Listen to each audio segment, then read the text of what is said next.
Ni dah perpustakaan kita. Wow, besar juga Nak tahu tak, kalau nak masuk dalam ni, kita kan ada kad matrik. Bawa tak kad matrik? Nasib baik ada. Okey, jom masuk dulu. Okey. Wah, besar betul library kita ni Inilah library kita. Nak tahu tak library kita ni berapa tingkat ada? Okey, berapa? Library kita ni sebenarnya ada 3 tingkat. patutlah Setiap besar tingkat macam ni. tu ada pelbagai bilik-bilik yang disediakan untuk ruangan pelajar. Kalau kita nak buat meeting, kalau kita nak buat extra kelas pun boleh kat sini. Setahu saya, pelajar juga boleh belajar secara bersendirian ataupun berkumpulan kan? Yes, betul. Disediakan Ada. ruang khas untuk bersendirian. Yes, dan juga dalam library kita ni ada juga disediakan ruangan untuk pelajar beristirahat. Dan Contohnya? juga contohnya ada tempat-tempat sofa-sofa disediakan, dan juga kita ada sediakan satu ruang khas untuk permainan PS4. Wow, memang menarik library Itu special tu. Okey, jika anda ingin ke sini, marilah kembali ke studio. Jumpa lagi.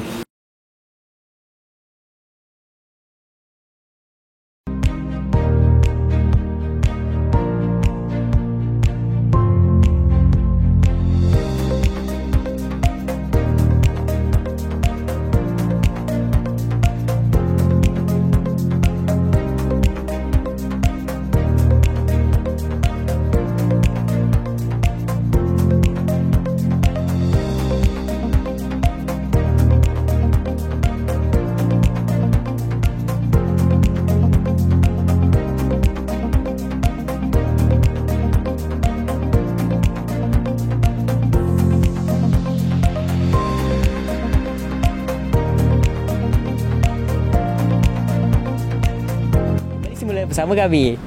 Kita kat mana dah ni tadi?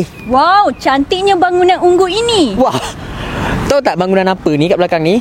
Tak tahu. Bangunan kat belakang ni sebenarnya adalah bangunan Pusat Bahasa Pembangunan Insan, iaitu nama singkatannya adalah PBPI. Tahu tak dekat dalam PBPI ni sebenarnya berperanan untuk apa? Okey, salah satunya ialah makmal bahasa. Di mana makmal bahasa ini, para pelajar akan belajar bahasa ketiga di sini. Contohnya bahasa Korea, Cina dan sebagainya. Kemudian apa, Afiq? Kemudian kita ada satu ruangan yang di mana tentang self-learning, Self-learning access lab. Yes, Okey, di itu situ dia. ruangan itu adalah tentang untuk pelajar gunakan untuk membuat pelbagai tugasan dan juga beristirahat di ruangan bilik itu.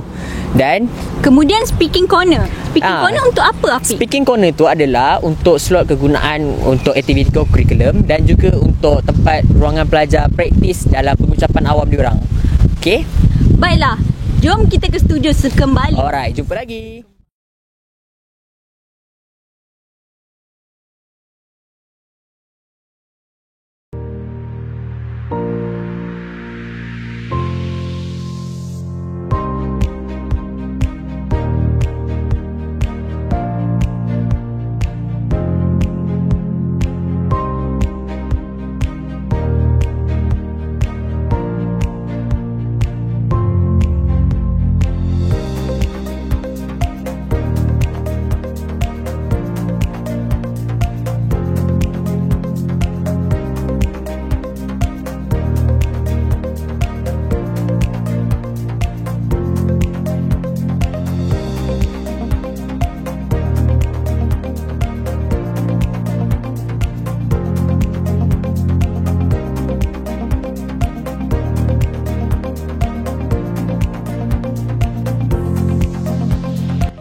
Sekarang kita berlintas langsung di Pusat Persatuan Pelajar. Jadi apa ada di sini?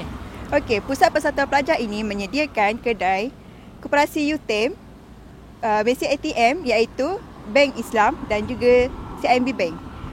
Pusat Persatuan Pelajar ini juga menyediakan perkhidmatan pejabat pos dan juga food bank. Okey, selain itu, di Pusat Persatuan Pelajar ini juga ada bilik-bilik mesyuarat yang boleh digunakan oleh para pelajar. Kemudian ada bilik majlis perwakilan pelajar dan juga bilik aktiviti-aktiviti kelab yang lain.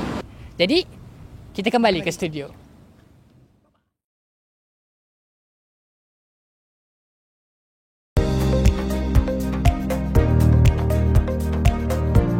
Terima kasih studio. Assalamualaikum warahmatullahi wabarakatuh. Kita berlintas langsung di Pusat Kesihatan UTM. Jadi seperti mana yang anda sedia maklum, Pusat Kesihatan UTM ini beroperasi dari hari Isnin hingga Jumaat pada pukul 8 pagi hingga 5 petang. Jadi apa info selanjutnya? Okey, Pusat Kesihatan UTM ini telah menyediakan perubatan kepada pelajar dan kaki tangan UTM. Selain itu, Pusat Kesihatan UTM ini juga telah menyediakan bilik rehat. Okey, selain itu juga, Pusat Kesihatan UTM ada farmasi dan juga menyediakan kemudahan ambulan bagi hal-hal kecemasan. Sekian daripada kami di Pusat Kesihatan UTM. Kembali ke studio.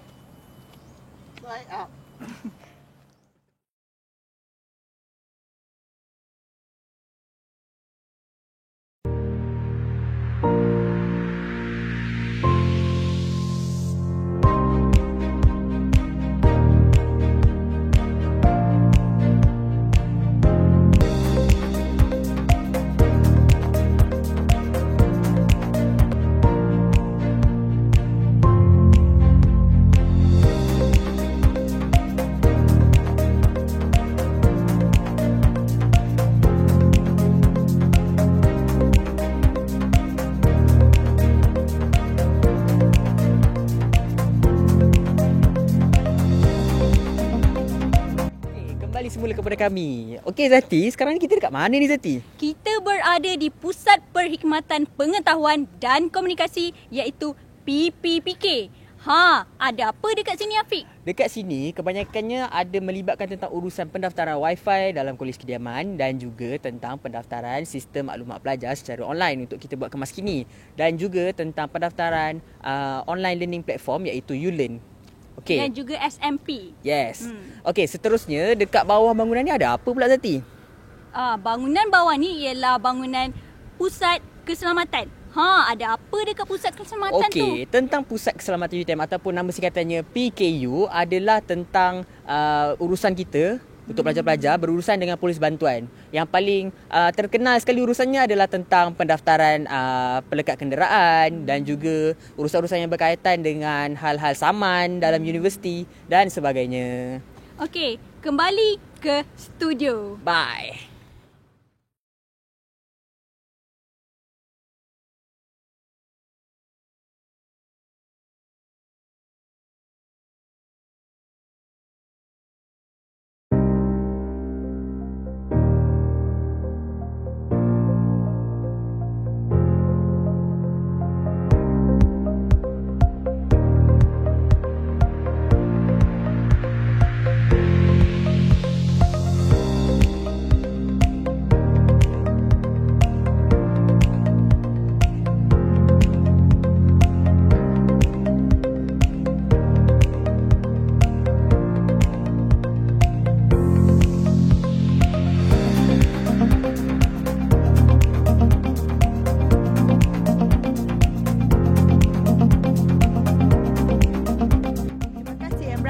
Studio. Seperti yang anda semua lihat, di belakang kami merupakan Masjid Saidina Abu Bakar dan Pusat Islam yang berada di UTM. Okey Aswad, apa pendapat awak tentang masjid ini? Okey, di Masjid UTM ini terdapat ruang solat utama 2 tingkat dan juga terdapat 3 aras, iaitu aras bawah, tengah dan juga atas. Jadi apa info lebih lanjut kita perlu tahu, Reha? Dalam masjid ini juga terdapat perkhidmatan iaitu bilik rehat dan untuk melakukan aktiviti bersama pelajar yang berkaitan dengan Islam.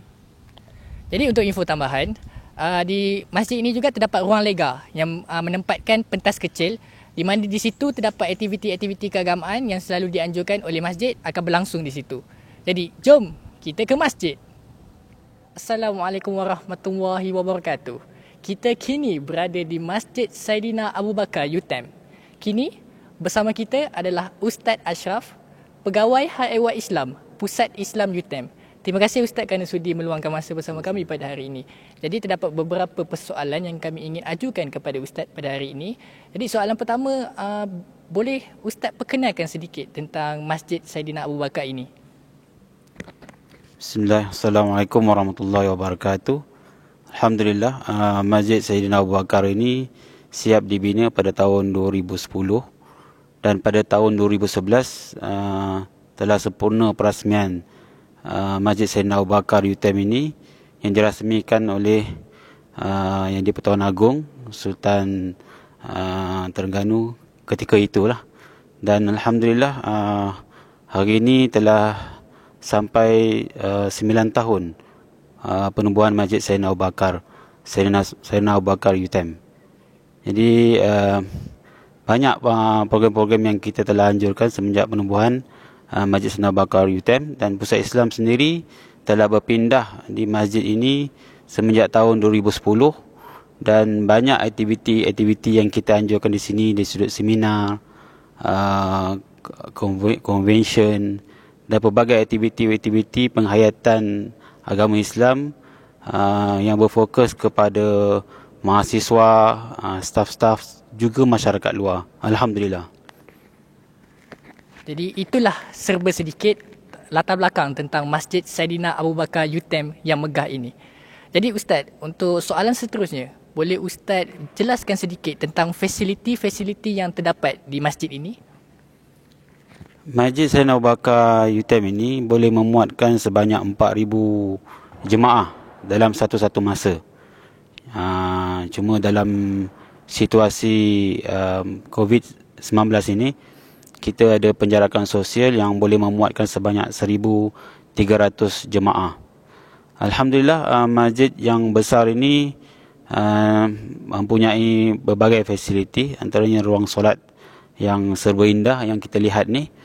Kemudian kita ada bilik VVIP, kita juga ada pusat Islam di sini. Walaupun pusat Islam ni hanya ditempatkan sementara di sini, sementara menunggu kompleks pusat Islam yang akan siap tak berapa tahun lagi. Kemudian kita ada bilik pengurusan jenazah. Kita juga ada bilik simpanan peralatan, kerana kita juga memasak pada setengah event yang kita anjurkan di sini. Seperti mana Iya Ramadan, kita melakukan gotong royong dan memasak beramai-ramai dan menyediakan juadah setiap hari pada bulan Ramadan. Seperti contoh 1,000 orang berbuka puasa di sini dan juga sahur di sini. Jadi inilah antara fasiliti di Masjid Sayyidina Abu Bakar yang walaupun tidaklah begitu banyak sangat fasiliti, tapi alhamdulillah pengunjung-pengunjung sini selesa untuk datang ke masjid ini. Dan kita juga ada sudut bacaan, iaitu mini perpustakaan masjid. Di sebelah wanita pun ada, sebelah lelaki pun ada, untuk merujuk bahan-bahan bacaan yang bermanfaat. Dan para pelajar juga mengambil manfaat luasnya, besarnya masjid ini untuk mereka berehat dan juga belajar di waktu siang dan pada waktu malam. Jadi alhamdulillah, syukur pada Allah Taala atas banyaknya fasiliti-fasiliti yang disediakan di Masjid Sayyidina Abu Bakar UTM. Jadi itu adalah serba sedikit tentang fasiliti-fasiliti yang terdapat di masjid ini. Jadi untuk seterusnya Ustaz, boleh Ustaz berikan sedikit sebanyak tentang aktiviti-aktiviti yang pernah dianjurkan oleh masjid ini? Kita di sini, Pusat Islam ini, yang membangunkan aktiviti-aktiviti pengimaran masjid. Berbagai perancangan aktiviti yang kita laksanakan, ada antaranya perancangan tahunan, perancangan bulanan dan perancangan mingguan dan harian. Antara perancangan harian adalah seperti kuliah-kuliah harian, kuliah-kuliah pengajian takmir antara maghrib dan isyak. Jadi para pelajar bolehlah datang ke masjid untuk mendalami ilmu-ilmu fardu ain seperti tafsir Quran, fiqh, hadis dan sebagainya. Dan juga kita ada juga kuliah-kuliah mingguan seperti kuliah Jumaat pada sebelum solat Jumaat. Dan juga kita ada program-program bulanan seperti pembelajaran Al-Quran secara tadabbur, iaitu program tafakur ibrah Al-Quran yang bersiri. Kita adakan setiap bulan itu mengikut tema surah yang tertentu. Dalam kita menghabiskan tadabbur sebanyak 114 surah. Jadi dijemput semua para pelajar dan warga UTM untuk bersama-sama meramaikan majlis. Juga kita menganjurkan program Hari Kebesaran Islam, seperti program Maulidur Rasul, sambutan awal Muharram, Ramadan dan juga program-program yang berkenaan dengan hari-hari kebesaran Islam. Jadi saya menjemput kepada semua warga universiti, terutamanya para pelajar, untuk sama-sama untuk mengimarahkan Masjid Saidina Abu Bakar UTM ini dan mengimarahkan program-program keagamaan yang ada kita anjurkan di sini. Alhamdulillah. Alhamdulillah. Terima kasih atas penerangan daripada Ustaz. Jadi itulah sedikit penerangan fasiliti dan juga aktiviti-aktiviti yang biasa dianjurkan di masjid ini. #Imarah Masjid. Sekian.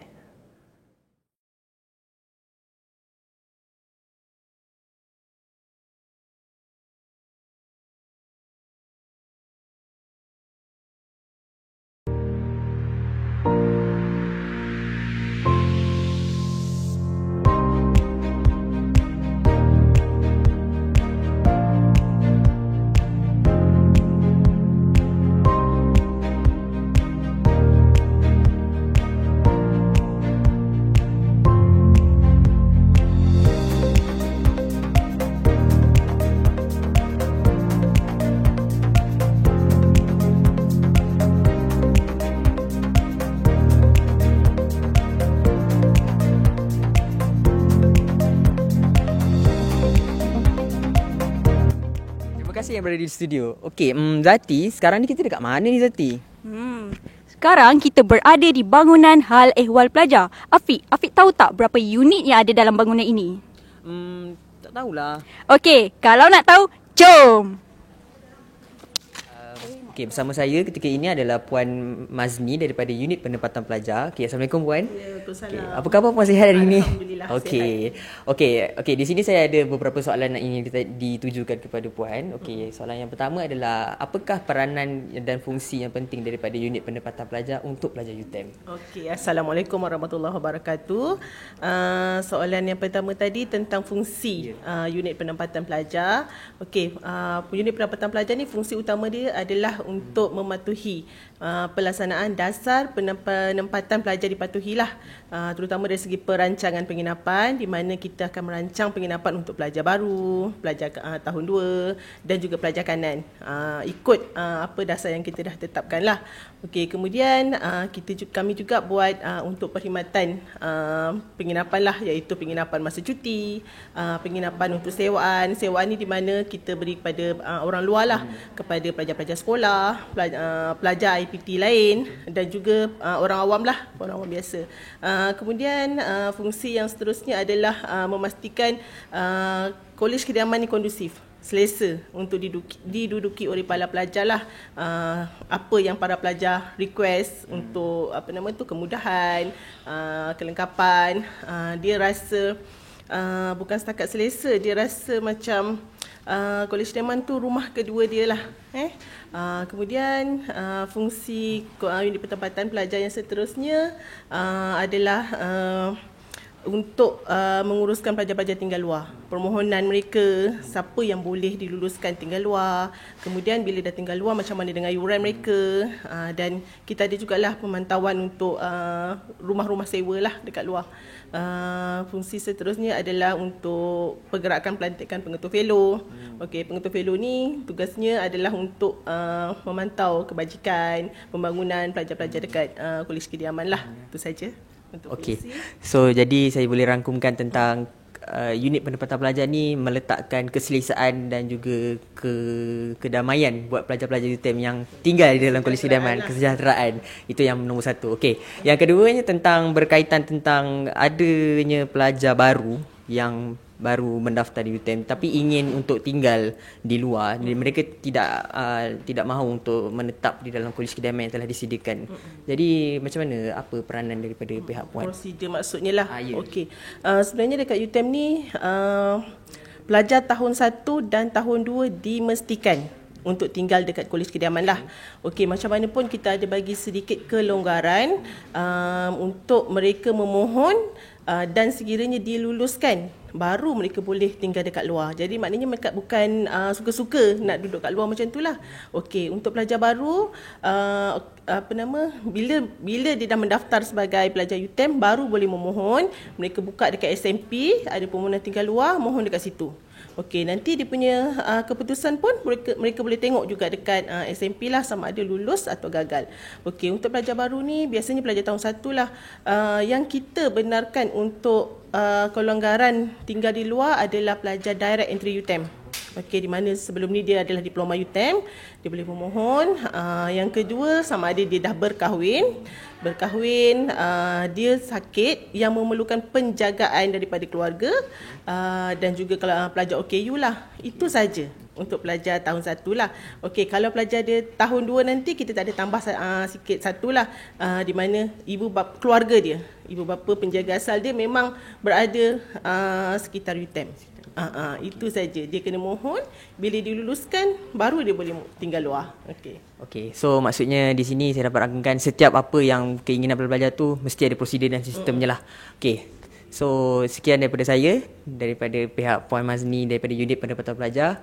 Kami berkhidmat untuk UTM dan kami sentiasa bersedia untuk memberikan keselesaan kepada anda semua. Okey. Assalamualaikum. Baiklah, bersama saya Encik Fauza daripada unit kebajikan pelajar. Baiklah Encik Fauza, soalan yang pertama, apakah peranan daripada unit kebajikan pelajar?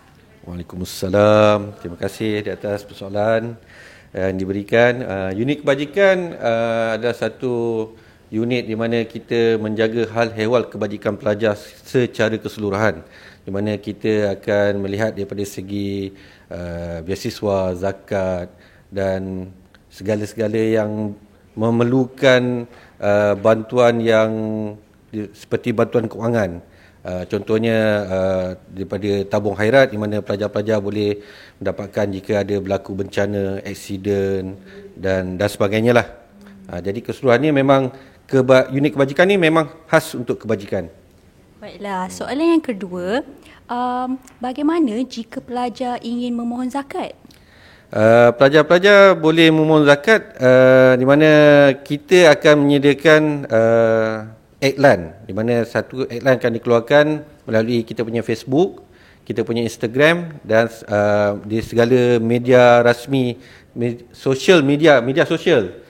sosial rasmi unit kebajikan, dan awak boleh sendiri datang ke unit kebajikan untuk mendapatkan borang zakat. Baiklah, begitu. Terima kasih kepada Encik Fauza daripada unit kebajikan pelajar. Terima kasih. Assalamualaikum dan hai. Kita kini kembali lagi bersama dengan Ustaz Azli dari bahagian pembangunan pelajar. Terima kasih Ustaz kerana sudi meluangkan masa bersama kami. Jadi Ustaz, boleh jelaskan dengan lebih lanjut tentang fungsi bahagian pembangunan pelajar ini? Pertamanya, bismillahirrahmanirrahim. Assalamualaikum warahmatullahi wabarakatuh. Jadi untuk makluman saudara, di HEP kita ada salah satu bahagian, iaitu bahagian pembangunan pelajar. Jadi bahagian pembangunan pelajar ni dia ada 3 elemen yang menaungi di bawah tersebut, iaitu yang pertama unit aktiviti dan kepimpinan pelajar, yang kedua unit kesejahteraan dan khidmat komuniti, yang ketiga adalah unit integriti dan sasiah pelajar dan badan uniform. Jadi ketiga-tiga unit ni dia ada fungsi dia masing-masing, yang mana dia salah satu fungsi utama adalah dia mencari ataupun menilai potensi-potensi pelajar, bakat-bakat pelajar UTM yang ada untuk ditambah baik, digilapkan lagi. Contoh, kadang-kadang ada pelajar dia ada bakat kepimpinan daripada sekolah, dia masuk UTM, dia ada bakat kepimpinan. Jadi kita groom dia untuk teruskan dia menonjolkan kepimpinan dia dalam kelab dan persatuan pelajar. Akhirnya kita akan groom sampai ke majlis perwakilan pelajar lah. Itu bagi unit aktiviti dan kepimpinan pelajar. Tapi bagi unit sukarelawan dan kesejahteraan khidmat komuniti pula, so kita akan menilai potensi-potensi pelajar yang sukakan. Kadang-kadang ada pelajar dia minat tentang pantai. Dia memang menarik, dia rasa dia suka tentang alam semula jadi, pantai dan whatsoever. Jadi kita akan groom dia supaya dia membuat pelbagai aktiviti kesukarelawanan yang berkaitan dengan pantai. Kena pantai. Seterusnya, unit integriti dan sasiah pelajar dan badan uniform. Unit ni adalah unit yang, bila kata pelajar, kita hidup dalam masyarakat. Jadi, kita bila kata hidup masyarakat, bukan kita nak fikir kita saja. Kita kena fikir sekeliling kita. Jadi, pelajar-pelajar yang melanggar peraturan. Peraturan, kita wujudkan peraturan. pelajar yang melanggar peraturan akan diambil tindakan oleh unit integriti supaya dia menjadi sebahagian daripada, kalau bahasa Arab dia kata uruf, yang budaya UTM tu kita kena terapkan. Kalau katakan semua budaya UTM makan kena duduk, tapi ada seorang lah tiba-tiba kita tengok bila-bila dia makan lah sambil berjalan. Jadi orang itu yang akan merosakkan budaya pelajar UTM. Jadi unit integriti lah yang akan mengambil tindakan untuk memperbetulkan tingkah laku dan integriti pelajar dalam budaya UTM yang kita terapkan. Itu sajalah sedikit. Terima kasih Ustaz atas penerangan tentang bahagian pembangunan pelajar itu tadi. Jadi soalan seterusnya Ustaz, difahamkan di UTM ni kita ada satu yang dinamakan sebagai food bank. Jadi boleh Ustaz jelaskan dengan lebih lanjut tentang prosedur food bank itu, bagaimana cara untuk mengambil makanan di situ? Okey. Alhamdulillah. Sebab UTM antara universiti yang mempelopori lah. Banyak universiti, kita ada 20 universiti awam. Jadi salah satunya adalah UTM yang mempelopori food bank.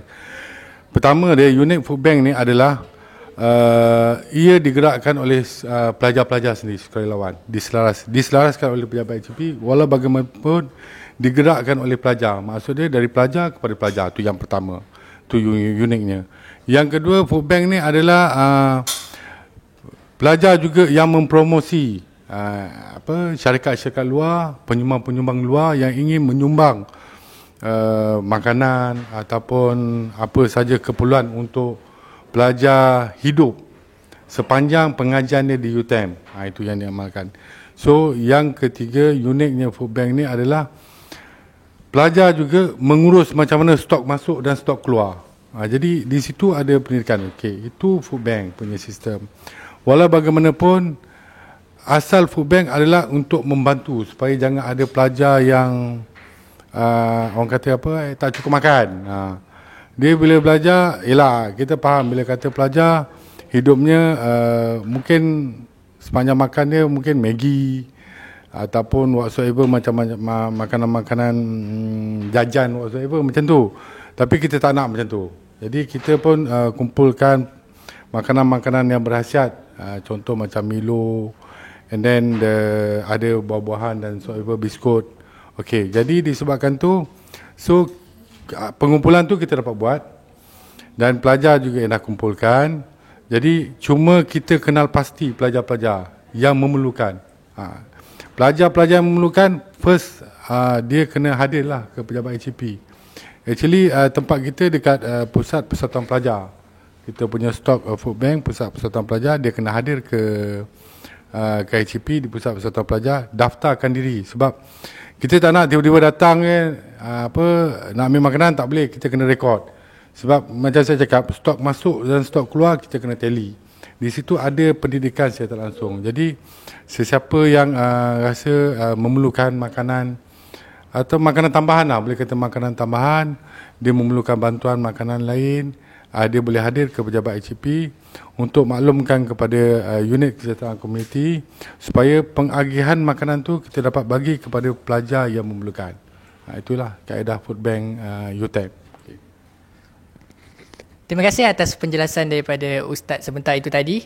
Sekian daripada kami. Tuah, tangkas, unggul, adaptif dan holistik. Sekian. Tadi anda bersama kami di bangunan HEP. Sekarang kita berada di mana, Afiq? Rasanya sekarang ni kita berada dekat bahagian pengurusan akademik. Jadi agak-agak apa yang ada dalam ni ya? Okey, antaranya ialah pasal yuran. Okey, kalau pasal yuran macam mana Afiq? Salah satunya antara efek kesan kalau kita tak bayar yuran tepat pada masanya, kita akan dikenakan denda, iaitu supaya kita akan dilarang untuk menduduki peperiksaan pada akhir semester.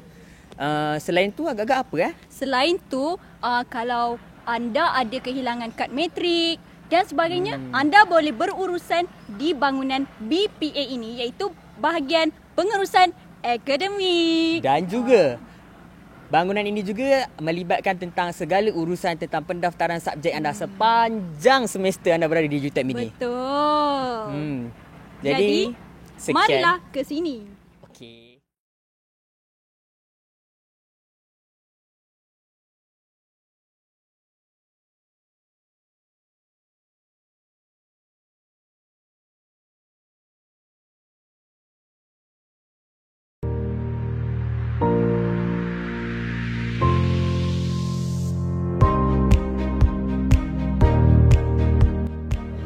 Terima kasih yang di studio. Sekarang kami berada di Kompleks Sukan UTM.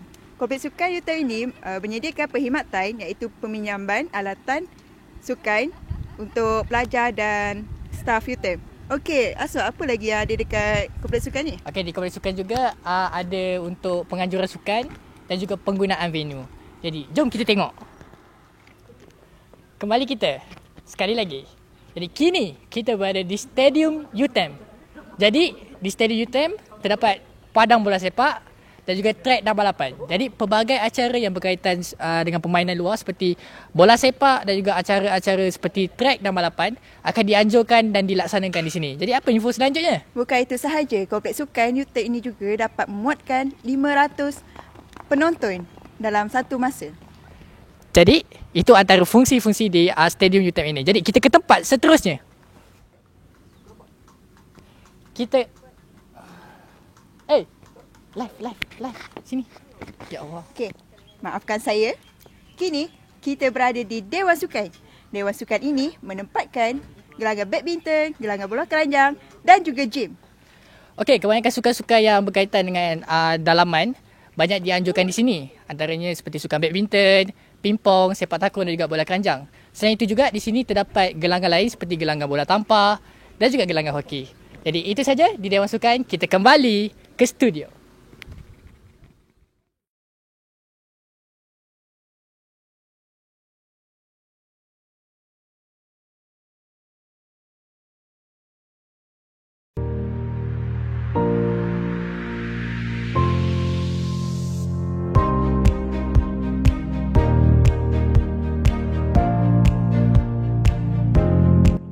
Bersama kami. Okey, Aswad, kita kat mana pula ni?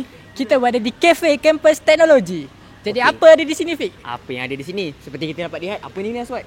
Okey, di sini kita ada Koperasi UTM. Okay. Jadi di sini ada menjual berbagai minuman dan makanan untuk anda beli dan anda nikmati. Jadi seterusnya, Fik. Okey, seterusnya. Mari kita bergerak ke arah ini. Okey. Dapat kita lihat di belakang saya ini adalah kios untuk kedai printing. Kedai ini juga dapat digunakan oleh pelajar untuk print segala cetak untuk segala assignment yang ada, dan juga untuk kegunaan last minute untuk siapkan tugasan lah. Okey, mari kita bergerak lagi. Okey, seperti kita dapat lihat ada punya kursi dan meja. Itu bermakna apa? Adalah kafe di sini. Okey Aswad, kafe kat sini macam mana pula Aswad? Kafe di sini sangatlah luas dan sangat besar. Ya. Okey, untuk pengetahuan anda, kafe di sini ada dua bahagian kafe. Okey, bila dia akan jadi satu tarikan yang paling utama lah ketika waktu tengah hari lah untuk makan tengah hari. Okey, mari kita bergerak lagi. Okey, Aswad, di sebelah saya ni ada apa pula Aswad? Okey, seperti yang anda dapat lihat di belakang kami ini ada mesin ATM Bank Islam. Okey, jadi untuk sebarang pengeluaran duit atau sebarang urusan berkaitan dengan perbankan, anda boleh gunakan di sini. Jadi seterusnya, Fik. Seterusnya, mari lagi kita bergerak. Okey. Apabila berada di kampus teknologi ini, terdapat juga disediakan kios-kios untuk barangan jualan untuk makanan seperti makanan ringan seperti kopok leko dan juga pelbagai lah untuk kegunaan pelajar, untuk pembelian pelajar. Dan juga terdapat juga di satu sudut hujung sana itu terdapat kaunter Easy Box UTM. Itu adalah kegunaan untuk pelajar-pelajar untuk membuat barang pos dan juga staf UTM juga. Dan seterusnya, lagi satu kemudahan yang ada di sini adalah terdapat juga satu pentas untuk kegunaan pelajar ataupun staf untuk melakukan acara. Okey, pentas ini selalunya digunakan untuk pelajar untuk membuat satu acara-acara yang penting lah juga kan. Okey, seterusnya, apabila kita berkata tentang fasiliti di kampus teknologi ini, pasti juga di sini juga terdapat kemudahan untuk surau dan juga tandas untuk pelajar. Okey, sekian daripada kami berdua. Tagline kita apa? Kembali ke studio. Kembali ke studio.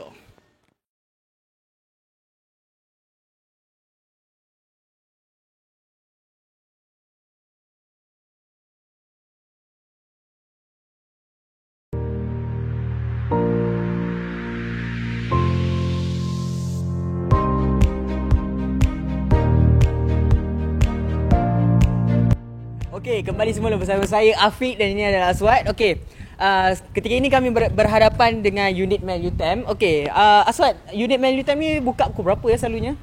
Untuk pengetahuan anda semua, unit Mel UTM ini beroperasi daripada Isnin hingga Jumaat daripada pukul 8 pagi hingga 5 petang. Okey. Jadi apa perkhidmatan yang disediakan di sini, Afiq? Okey, perkhidmatannya bila kita berkata tentang unit Mel, maksudnya ini adalah berurusan dengan barang-barang pos untuk pelajar UTM. Dan di sini perkhidmatan yang selalu ada adalah tentang pengambilan barang pos oleh pelajar-pelajar UTM. Okey, itu saja daripada kami. Sekian, terima kasih. Kembali ke studio. Alright.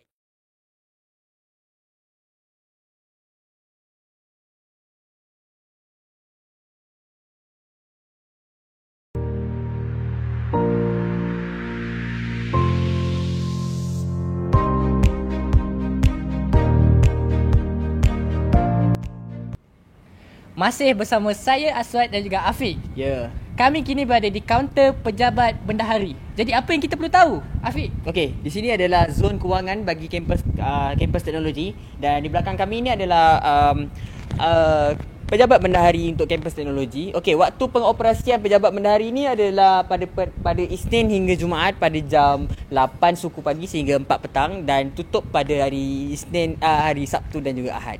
Okey Aswad, apa perkhidmatan yang ada dalam ni Aswad? Okey, perkhidmatan yang ada di kaunter pejabat bendahari, jikalau para pelajar ada masalah tentang pembayaran yuran, para pelajar boleh merujuk di sini. Dan juga jika anda ada untuk daftar subjek pun anda boleh datang ke sini. Jadi Afiq, okey, seterusnya jom ikut kami ke lokasi seterusnya. swipe up. Ting.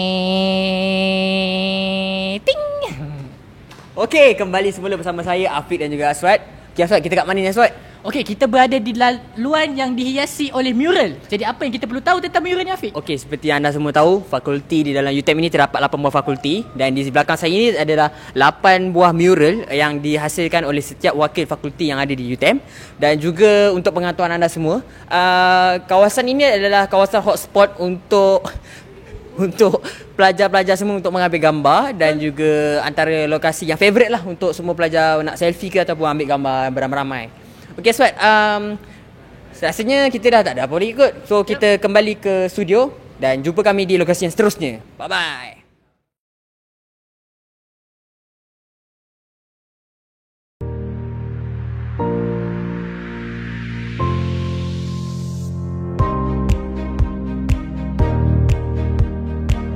Okey, kembali semula bersama saya Afiq dan ini adalah Aswad. Okey, kami sekarang berada di dalam kawasan kampus teknologi dan juga secara lebih tepatnya kami berdua berada di dalam bangunan FKM ataupun Fakulti Kejuruteraan Mekanikal. Okey, sekarang ni kita berada di tingkat 2 bangunan FKM dan di belakang saya ini adalah perpustakaan kampus teknologi. Aswad, boleh terangkan tak pukul berapa sebenarnya library ni buka? Ada kat belakang ni. Politik Pacific. Oh, Okey. ya. Untuk pengetahuan anda semua, waktu pengoperasian perpustakaan ini pada hari Isnin hingga Jumaat adalah pada pukul 8 pagi hingga 7 petang. Untuk Sabtu dan Ahad pula pada pukul 10 pagi hingga 3 petang. Jadi apa ada kat sini, Fik? Dalam ni kita ada seperti biasa. Kalau perpustakaan mesti kita tahu akan ada sudut bacaan, ruangan untuk kita buat kerja dan juga untuk pelajar berehat, untuk ruangan istirahat untuk pelajar. Dan juga ada kegunaan juga untuk buat bilik meeting dan juga untuk buat kelas tambahan dan sebagainya. Tentang apa lagi kemudahan yang ada Aswad dalam library ni? Okey, selain itu, perpustakaan ini juga menyediakan perkhidmatan peminjaman dan pemulangan buku. Jadi, apa anda tunggu lagi? Marilah ke library. Sabtu Ahad pun boleh. Perpustakaan. Kembali kita ke studio. Bye-bye.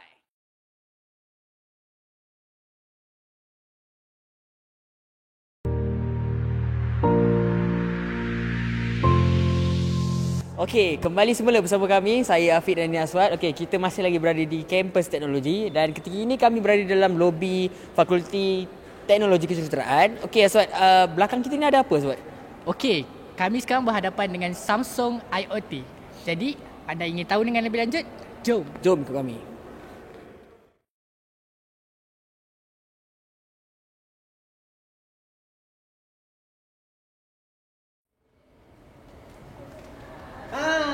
Okey, kembali semula bersama kami. Okey, tadi kita kat sana, kita dah ada cerita tentang IoT. Okey Aswad, apa IoT tu Aswad? Okey, Samsung IoT Academy. IoT stands for Internet of Things. Samsung IoT Academy ini merupakan satu inisiatif daripada UTM dalam mengkaji dan melatih untuk mencapai dan senada dengan IR 4.0 iaitu Industry Revolution 4.0. Jadi untuk anda kenali lagi lebih lanjut lagi tentang tempat ini, Marilah ke sini. kembali ke studio.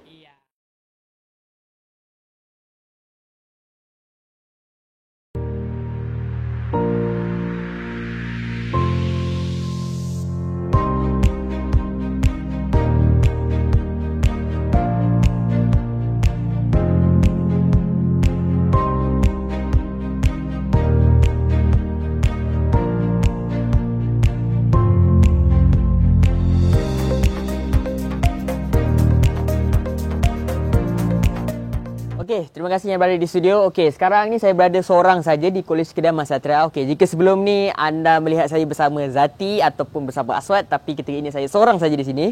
Okey, saya berada di sini ingin memperlihatkan kepada anda semua tentang Kolej Kedaman Satria. Okey, seperti yang anda nampak dilihat belakang saya ini, terdapat 2 buah Kolej Kedaman dan di sebelah saya ni ada 3 lagi buah Kolej Kedaman.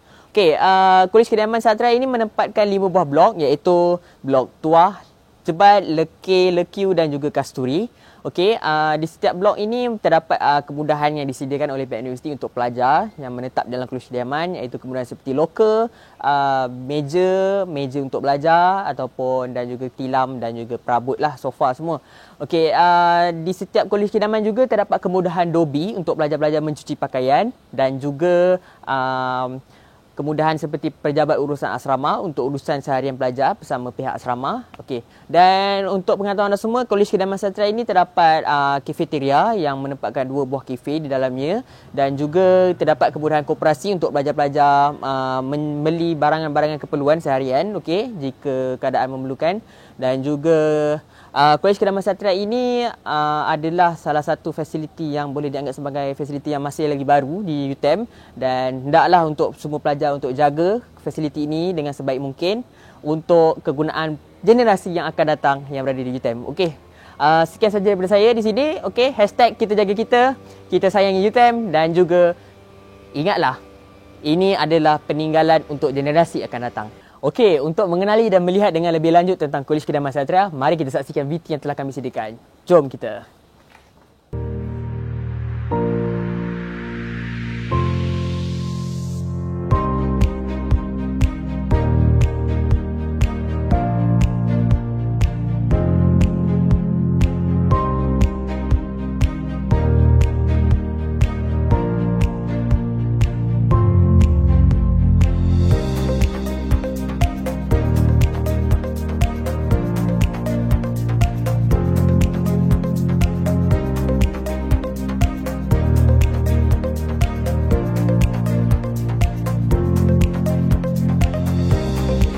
Bersama saya. Okey, sekarang saya berada di Kolej Kediaman Lestari. Okey, tadi kita berada di Kolej Kediaman Satria. Okey, sekarang kita berada di sini, Kolej Kediaman Lestari. Okey, Kolej Kediaman Lestari ini menempatkan 2 buah blok Kolej Kediaman, okey, iaitu blok A dan juga blok B. Okey, di setiap blok juga terdapat kemudahan untuk pelajar seperti dobi dan juga surau. Okey, untuk pengetahuan anda, di Kolej Kediaman Lestari ini juga menempatkan sebuah pusat dobi baru yang baru saja dirasmikan oleh baru-baru ini. Okey, untuk kemudahan fasiliti sukan yang ada di Kolej Kediaman Lestari ini, kita ada seperti padang bola sepak, gelanggang sepak takraw, gelanggang badminton dan juga gelanggang bola keranjang dan juga ada disediakan gelanggang petang. Okey. Seterusnya untuk kemudahan pelajar untuk melakukan aktiviti dan juga program juga disediakan juga arcade Lestari, okey, untuk pelajar membuat program dan juga melakukan aktiviti pada waktu-waktu malam dan juga waktu petang. Okey, seterusnya untuk kemudahan seperti kafeteria dan juga kedai sebenarnya juga ada disediakan di sini dan ini semua adalah kemudahan yang telah disediakan oleh pihak universiti untuk pelajar. Maka hendaklah dijaga dan juga dipelihara dengan sebaik-baiknya. Okey, seperti pesan saya di Kolej Kediaman Satria tadi, ini semua adalah peninggalan untuk generasi akan datang yang akan datang ke UTM. Okey, so sekian daripada saya. Okey, hashtag kita jaga kita, sayangi UTM dan kita adalah Tuah UTM. Sekian.